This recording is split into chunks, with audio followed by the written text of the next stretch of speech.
Hello everyone and welcome to The Good Old Gamer, the channel where we cut through the marketing BS, take a look at new and old gaming technologies to figure out what makes the most sense for you. So BS is what we're going to be talking about here today, with the reviews coming out for the RX 6900 XT. My BSO meter just skyrocketed right past anything that I was actually expecting. Ironically enough, I put out this video last week basically saying who can you trust in this environment. And today I've got the perfect example to basically show you guys what I was talking about in that video. Hey guys, Future Chris here. So I forgot to mention, this video is probably going to tick off a lot of people. So if you like these kind of videos, make sure you smash that like button, subscribe, and definitely share this with friends. This is definitely going to be one of those videos that most people should see because it might be eye-opening to the average gamer out there that doesn't really know any better. So it's really the best way to show YouTube that small creators like this can actually make it out there when critiquing very large YouTubers. So I really do appreciate all you guys' support. So back to the video. Now, granted, being that this is coming in at $1,000 MSRP, we knew from the jump that this thing was not going to be a good deal. Realistically, it's like the 3080 compared to the 3090. It just doesn't make any sense in terms of pure performance per dollar. Same thing applies here with the 6800 and 6800 XT being much better buys. Okay, so with that out of the way, you guys now know where I stand on the 6900 XT. It's basically for the AMD diehards that just want the best thing that AMD can produce, and AMD is charging a premium for that particular privilege. And some people are going to pay it, just like people bought 3090s. Okay, so we're all on the same page there. Second thing I want to get out of the way, everybody is entitled to their own opinion. You can think and feel and do whatever you want just the same as anybody else. And of course, this also goes for other creators. We're going to differ in our opinions. That is fine. However, it's how you come to these conclusions and to these opinions that really matters. And normally on this channel, I like to keep everything vague. I don't like calling people out, but that's not what we're going to be doing today. Today, I'm going to be talking to you guys about Jayztwocents review of the 6900 XT. Now, the reason why I'm going to do this is basically to show you guys how very large YouTubers out there are putting out very bad information. So we're going to go through this point by point. So my hope for this video is to show you guys out there the difference between good reviews and bad reviews. And it's all down to how the conclusion is reached. It kicked off with my Discord blowing up saying, man, Jay really just did a bad review. And there was a bunch of people talking about it. So I'm like, okay, I'll check it out. How bad could it be? And, well, I was pretty surprised. The first thing that really jumped out at me was this little nugget right here. Now, it was sitting in the 2300s and as high as the low 2400s, just like the 6800 XT. It's obvious that AMD's got a very high clocking core in here. However, its IPC is obviously lower than that of NVIDIA's because of the fact that if it was on par with it, the higher clock speeds would get you more performance than we're actually seeing out of this. So high clock speed's good, but we just need to get more, oomph out of each cycle. So after hearing that, I was like, what? What? Okay, so AMD's GPU, because it runs at a higher clock speed than the NVIDIA Ampere, that means it has worse IPC. So this is now how IPC works. If you have higher clocks, nothing else matters here, right? Not the fact that maybe one has more shaders than the other one. That doesn't matter anymore. Cache doesn't matter. The fact that we have different memory buses, memory styles, no, that doesn't factor in at all. The fact that these two architectures are completely different and not at all the same. The only thing similar about these two products is they both produce graphics. How they go about doing that couldn't be any more dissimilar if they tried to make them more dissimilar. But simply because the clock speed is higher, therefore it must have worse IPC. Okay, so for all of you guys watching this, that is not how IPC works. And the fact that a YouTuber with 3 million plus subscribers is telling people that that's how IPC works, that's bad for everybody because that is a huge piece of misinformation. That is not correct at all. In fact, you can't compare Ampere to RDNA 2.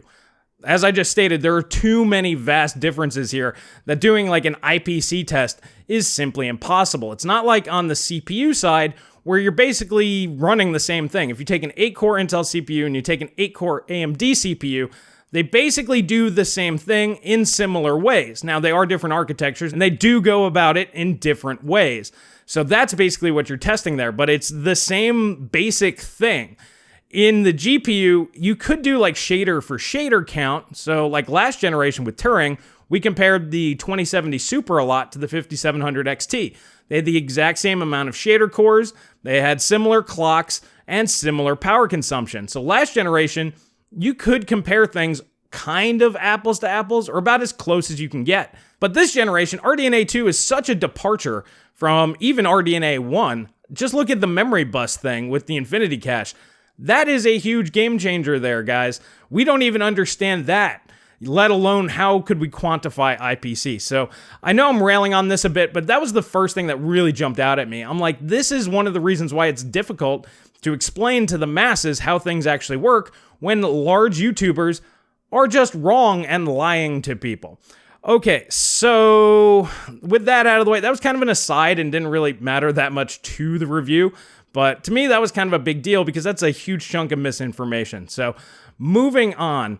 So Jay really harped on this one benchmark, the Ghost Recon Wildlands. This is one of his reasons why he wasn't happy with the 6900 XT, but not the 6800, because he praises the 6800 XT later. And I actually do agree with Jay's final conclusion, just how he gets there. But he beats up on the 6900 XT by saying this. So with some titles also just being completely poorly optimized with drivers, Ghost Recon's Wildlands being one of them. Yes, I know that's like a 4-year-old title, maybe even more. However, we saw this card getting less FPS than our 3070. We're talking a $499 graphics card versus a $999 graphics card.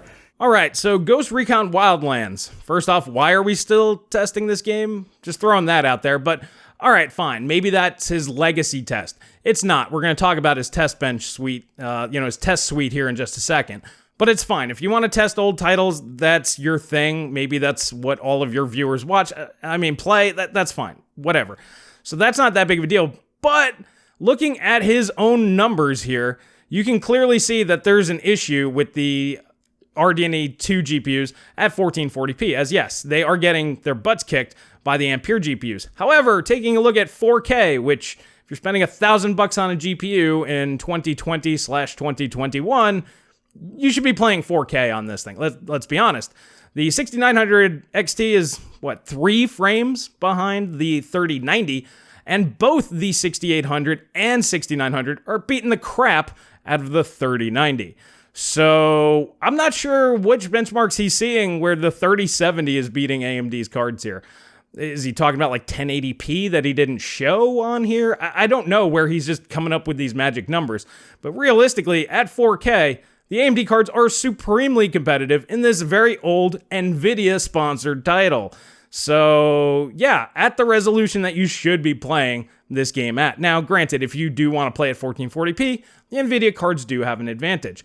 But to just flat out say that the 3070 is better than AMD's $1,000 card is very disingenuous. All right, so let's talk about his test suite. He even brings it up in here. He's like, this is our test suite and we do what we want. Granted, that is fine. But let's take a look at his titles. So the first 2 benchmarks that he has are 3D Mark. He's got Time Spy and Port Royale, which, okay, that's fair if you want to throw in some synthetics just because. What I find funny is we omit Firestrike, where the 6000 series from AMD really just beats NVIDIA's head in, but that's fine. You choose these 2. The thing about this is the first benchmark that he shows you. Maybe that's part of his regular suite. Maybe he always starts with 3D Mark. I don't know. I don't watch his channel that much, but it paints NVIDIA as having a massive lead from the jump because they do in this synthetic benchmark, which doesn't really matter because it doesn't relate that way in real life anyway. But regardless, he chooses to go that route. And then the next benchmark that he decides to use is Unigine, another synthetic. It's like, okay, why? I mean, you already have 2 3D marks in here that don't matter? Why are we throwing more things in here that don't matter? But whatever, once again, it's his choice. He can put whatever he wants in there. To me, it's just like, why? That's the question that always comes up in my mind. It's like, why are we doing this and why are you showing this to people first? I don't think that things are done without a reason. There must be a reason there, but that's just the way my brain works. All right, so moving on, let's see what else did he have. Then he had the Ghost Recon Wildlands, which I already talked to you about, which I found hilarious. Yeah, it loses at 1440p. Meanwhile, the 68 and 6900 beat the crap out of NVIDIA at 1440p and everything else. But in this one title, it does lose. But in 4K, the performance is exactly where you expect it to be. So yeah, I don't see what the big deal is here. But this is a 2017 game. How relevant is that to a $1,000 GPU in 2020/2021? I mean, even at 4K, it's perfectly playable. So who gives a crap? Who gives a crap about this game? That's the problem with using really old games. They run so fast on modern hardware, it doesn't matter. Even if you're losing by 40%, you're still way beyond playable at the highest settings, at the highest resolutions. So who really cares? That's my thought. Next up, he uses Far Cry 5. Not the best, but Far Cry New Dawn came out last year. Far Cry 5 came out in 2018, so, instead of buying Far Cry New Dawn, because it's basically the same game, to me, this is kind of like one of those, yeah, it's getting a little long in the tooth, but it's okay to still toss in there because there was a game last year on this engine, and perhaps Far Cry 6 is probably on the same engine. We don't know, or I don't know yet. So maybe has some relevance there. Okay, this was an AMD sponsored title, and performance is pretty good, pretty even between the GPUs, so came out pretty good. Next up was The Division 2. That came out last year. This is a benchmark a lot of people still use. It's perfectly fine. A lot of people still play these live service games. Perfectly legit. Now here's where things get a little interesting. He's got Rise of the Tomb Raider as the next benchmark. And I'm going to skip ahead because he also has Shadow of the Tomb Raider in there. Why? Why would you do both? It's the same game engine. You're testing the same engine twice. You're basically just wasting time running both of these games. So maybe, once again, he wanted to show legacy titles because this came out in 2015, but why not pick something like Witcher 3 or something else on a different game engine to get more variety? Why would we do this? And then Shadow of the Tomb Raider came out in 2018, so even that's over 2 years old now. So I just don't understand the choices here. Doesn't make a lot of sense to me, but fine. Once again, it's his choice to do this. Next up, he had Borderlands 3, which is an AMD-sponsored title. AMD does very well in that. Everybody's benchmarking it. It's an Unreal Engine 4 game that runs on AMD, runs well on AMD, so that's very interesting. So, okay. I guess that makes sense there. And then the last one is Metro Exodus, came out in 2019. I still think that it's a beautiful looking game. A lot of people don't benchmark it anymore, but I still think that it's a good one. Okay, so now that we've gone through all the benchmarks, you're like, why is this all relevant? Well, I told you all the release date years, because did you hear something that was missing? It's called 2020.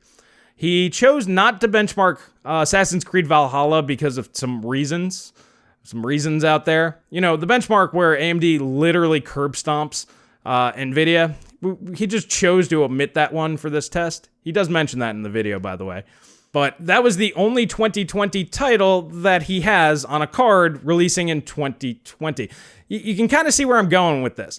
It's okay to test older titles and legacy titles and even titles that have relevance. This is the reason why people still benchmark CSGO here in 2020. I mean, it doesn't make sense for most people, but it has enough user base that for some folk, that's important to them, I guess. I don't know why, but that's still done. However, we're talking about like Rise of the Tomb Raider and Shadow of the Tomb Raider. That makes no sense. Ghost Recon Wildlands, who's still playing this? Who are these people? I mean, we've had another Ghost Recon since then. I mean, if he was testing Breakpoint, I could at least be like, well, all right, that's the newest Ghost Recon, but all right. It's kind of like with Far Cry. It's like Far Cry 5 and New Dawn.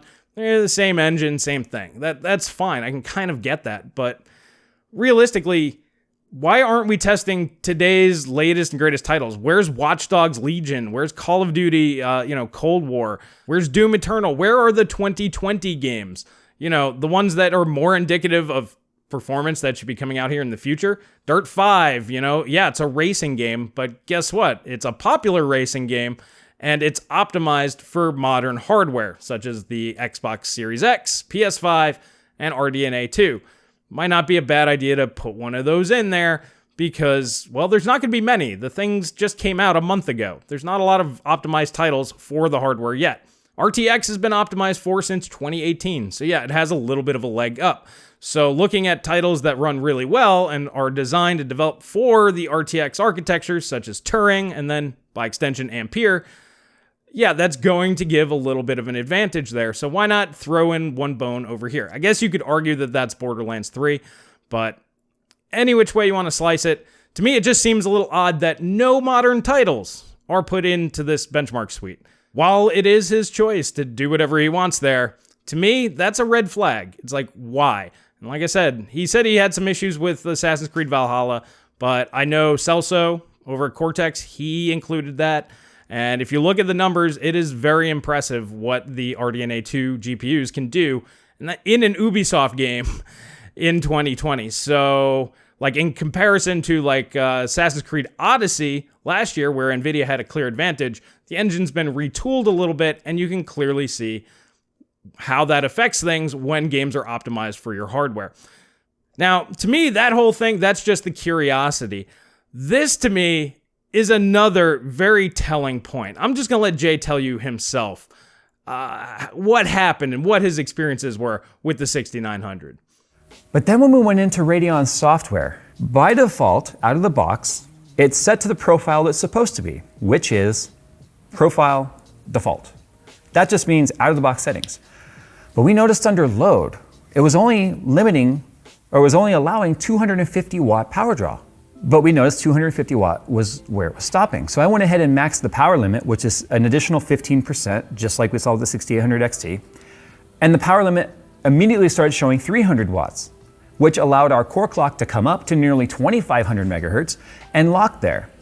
Well, as we find out, this is a 300 watt card. And out of the box, it was power limiting to 250, which as such was also limiting the core clocks. So there's kind of a trifecta happening here. One, the card is not being allowed 300 watts like it's supposed to, at least not with this driver out of the box with whatever BIOS is preloaded on this card. What? Okay, so his card's running at 250 watts, and he notices that there's an issue here. So what Jay should have done at that point, once he recognized that there might be an issue with his card, because he doesn't say he ever talked to AMD throughout the whole thing, but what he should have done was reach out and said, hey guys, look, this is what's happening with my card. It's only drawing this much power. Is this supposed to happen? Or do I have a faulty pre-production card or bad drivers or something? Let me know. And if AMD is like, nope, that's how it's supposed to be, it's running the way it was intended, then okay, Jay could be like, all right, well, these are the numbers. They said that this is fine.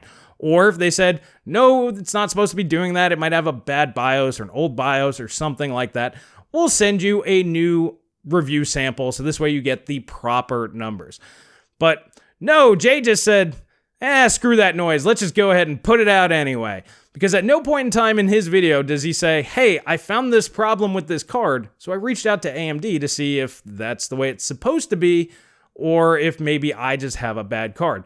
Instead, he just decides to put out the video with data that may just be bad from the jump. All right, guys, that's my takeaway here. Now, granted, he may have spoke to AMD, and AMD may have told him that this is the way things are supposed to go, but he doesn't mention that at all in the video.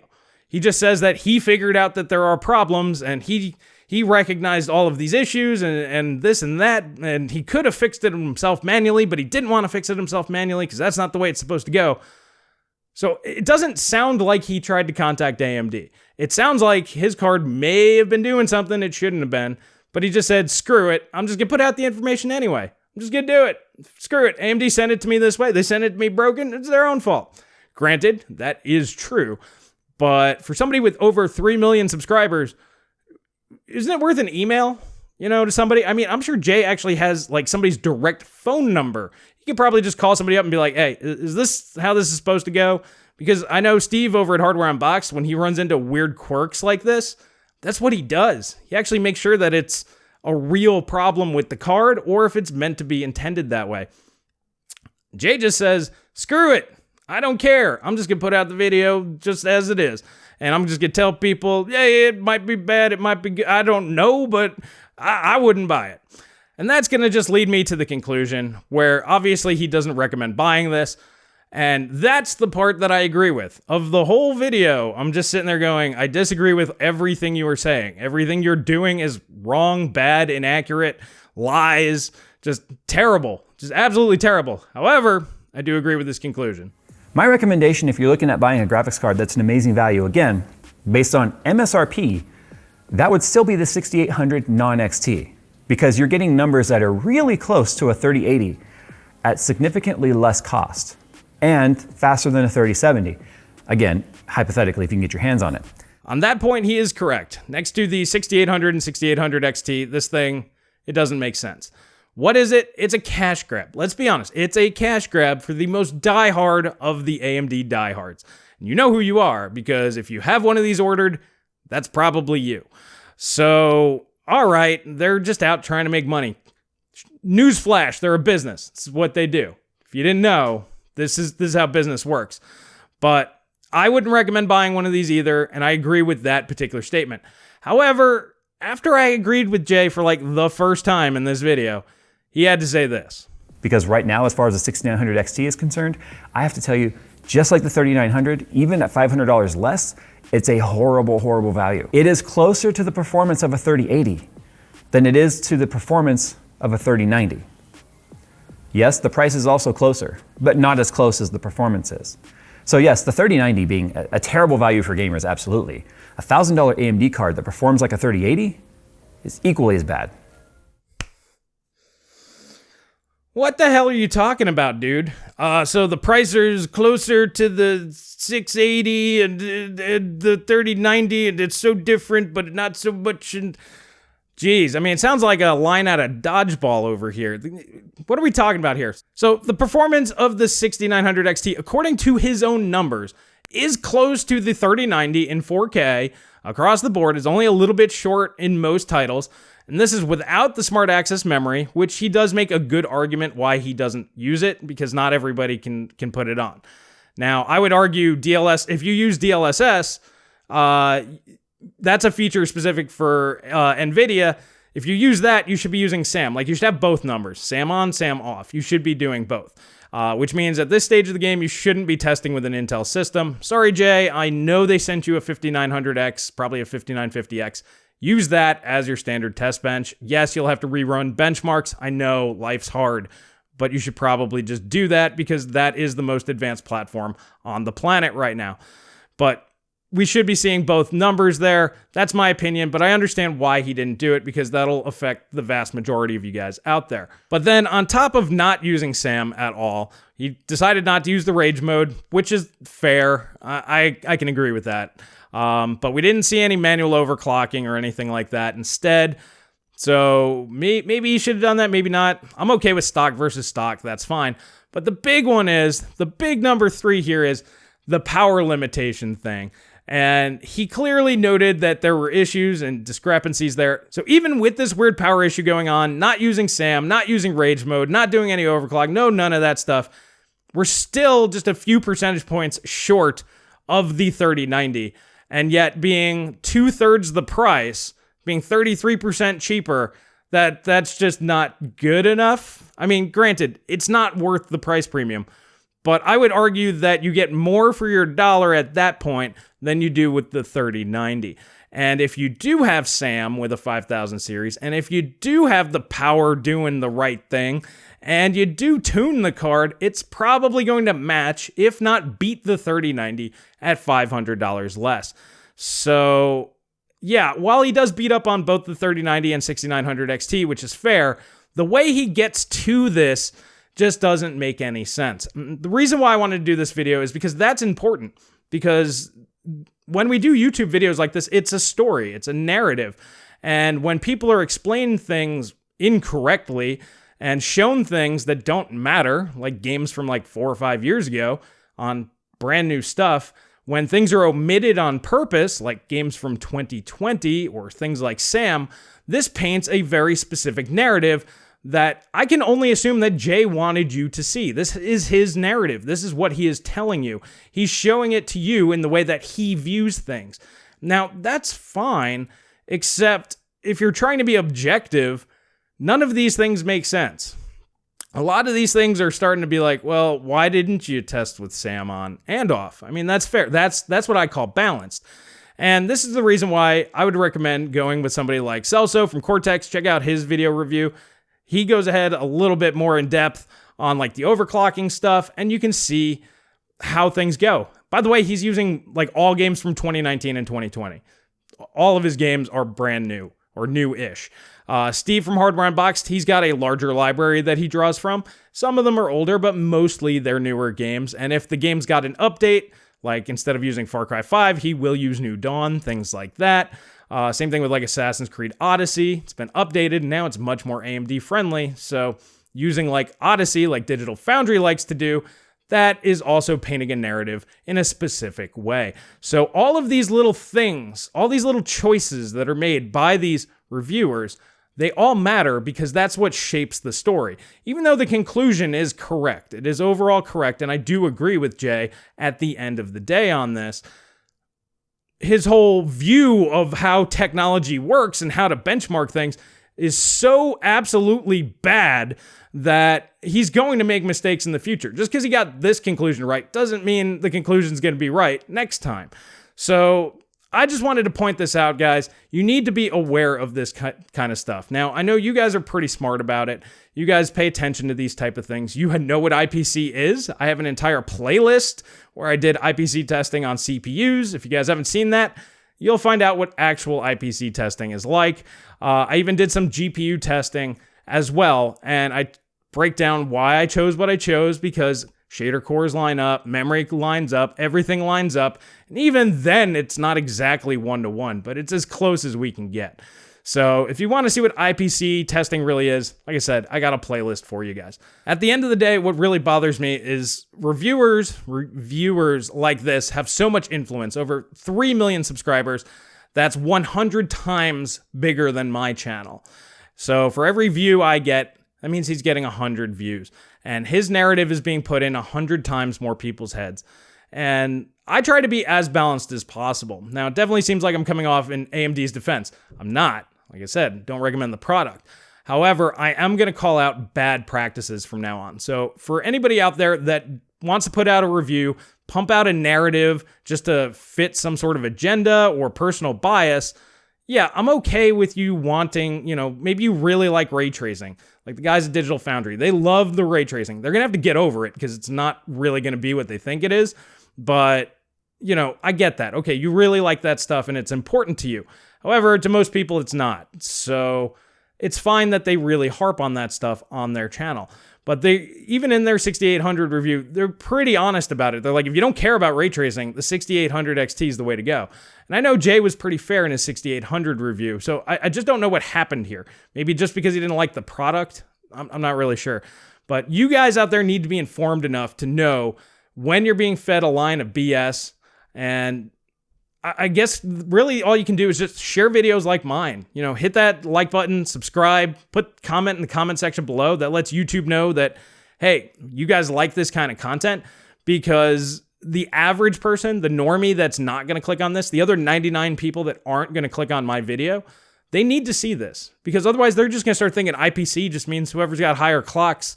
If it's the same as something with lower clocks, that means they got worse IPC. That's totally wrong. And then I'm going to have to do videos fixing Jay's fuck-ups here in the future. And honestly, I'm getting a little tired of it. So I'm going to start calling out the reviewers when they're just straight up wrong from now on. And yeah, if they don't like it, that's too bad. So, but if you like it, if you support the channel, like I said, smash that like button, subscribe, Patreon down below, super helps out. You can talk to me directly on Discord. Those are ways that you can help out. Buy merch, the Amazon store. If you can shop on Amazon, just click the little button on my channel. It's on every video. I get a percentage of the sale. You don't pay anything extra. Those are great ways to help support the little guy. Try to convince the vast majority of people out there what actually is and what is not. So, alrighty guys, that's all I really have for you here today. I am interested to hear your thoughts. Let's not swarm I don't want you guys like going after Jay for this. I don't want anybody attacking anybody. That's not what this is about. This is about educating and informing people basically of misinformation out there. So just share the video. There's no need to be mean-spirited about this at all or anything. I'm just trying to help the community be more educated. And yeah, with your guys' help, we can do that. And that's really all that I want to do. So I thank you all for your support. That's all I have for you guys here today. And I will catch you guys in the next video.